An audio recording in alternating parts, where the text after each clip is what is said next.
My stepchildren told me I had no say in the house I paid for, so I packed their things and dropped them at their real dad's place. Hello, everyone. Welcome to Reddit Visuals. I used to believe loyalty and effort were enough to make a family. But let me tell you, some people will take your love, your time, your money, and still look you in the eye like you're nothing. I'm 42, been married to my wife Danielle for 8 years. When we met, she had 2 kids, Ethan, now 17, and Lily, 15. Their biological dad? Let's just say he's what you'd call a part-time dad when it suits him. Sporadic visits, empty promises, holiday cards that arrived in February. And for 8 years, I was the one who stepped in, the one who showed up, the one who paid for everything, from school trips to braces to the roof over their heads. When Danielle and I bought our house 5 years ago, I paid the down payment.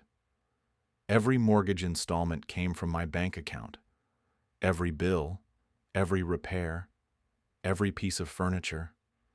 Me. But I never made a big deal of it. I saw those kids as my own. Or at least I thought I did. Things started shifting about 6 months ago. Ethan got his first girlfriend, started acting a little cocky. Lily, who used to call me Dad without hesitation, became sullen and distant. I chalked it up to teenage hormones. But there were moments, little comments that stung. Like the time Ethan stormed out because I asked him to take the trash out before heading to his friend's place. He muttered, "You're not my real dad anyway." Why should I listen to you? Danielle heard him. She said nothing, just kept scrolling on her phone. Then there was Lily. I caught her in the living room one afternoon talking to a friend on FaceTime. I heard her say, "James is so lame. He acts like he owns the place." That one hit harder than I cared to admit. I brushed it off, told myself I was imagining things, until the day that changed everything. It was a Saturday morning. The kids were in the kitchen, making themselves breakfast, blasting music, laughing. I was in the garage fixing a leaky pipe when I overheard them. Ethan was bragging about how he was going to throw a party while Danielle and I were out of town next month. Lily laughed and said, "Who cares? It's not even his house. He just pays for it." I froze. Ethan chimed in, "Yeah, he acts like he's the boss here. He's just Mom's husband. This is our house too. He can't tell us what to do." I felt something snap inside me. That was the moment I realized. They didn't see me as a dad, not even as a stepdad. I was the bank, the ATM, the invisible man who covered their lifestyle but wasn't worthy of respect. I took the rest of that day to think, really think, and I came to a decision. Sunday morning, I called Danielle, Ethan, and Lily into the living room. My voice was calm, too calm, maybe. "Let's have a talk," I said. They looked at each other like I was about to lecture them about chores.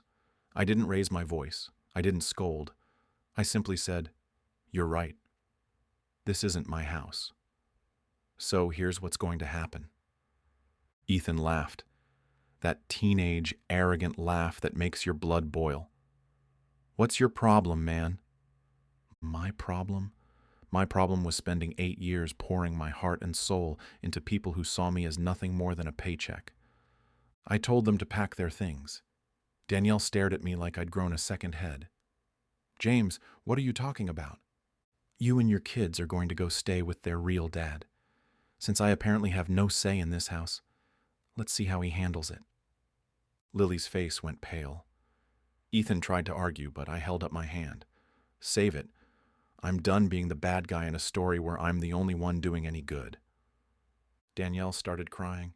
"James, please, this is crazy. The kids didn't mean it. They're just teenagers." But I was past that point. I told them they had 3 days, 3 days to pack. I even offered to help them move their stuff. And when the time came, I loaded up my truck with their boxes and drove them over to their dad's 2-bedroom apartment on the other side of town. The look on his face when he opened the door? Priceless. He stammered, "What's this?" I smiled. "Your kids. They wanted to stay with their real dad. I'm just making it easier for them." Ethan and Lily stood there, stunned. Reality hit hard. Their dad didn't have room, didn't have food stocked up, didn't even have clean sheets for them. Danielle begged me to reconsider, said we could work it out. But I stood firm. I need respect, Danielle. I need to feel like part of this family. Until that happens, this isn't a family home. The fallout was messy. Danielle moved into her sister's place for a while with the kids. The first week, I got silence. Then the texts started. From Ethan, from Lily, from Danielle. Apologies. Please. Ethan said, I didn't mean it. I was just being dumb. Can we come home? Lily wrote, I'm sorry. I miss you. I didn't realize how much you did for us. Even Danielle admitted she'd let things slide too long, that she should have spoken up. Backed me up. I told them it would take time. That respect isn't just words. It's shown. Weeks went by, and one evening there was a knock at the door. It was Ethan and Lily. No grand speeches. No excuses. Just, can we talk? We sat at the kitchen table for hours. They listened as I explained how hurtful their words had been, how hard I'd tried. And for the first time in a long time, I felt like they actually heard me. Danielle came by later.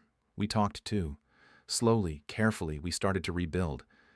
But here's the thing. I made it clear. I won't be disrespected in my own home again. I'm not a wallet. I'm a person who loves them, who's there for them. But I won't be taken for granted anymore. So, was I the a-hole for packing up my stepkids' things and dropping them at their real dad's place? Or did I do what anyone would have done in my shoes? What would you have done? Drop a comment. I really want to hear your thoughts. And if you enjoyed this story, please hit that like button and subscribe to help the channel grow. Your support means the world to us at Reddit Visuals.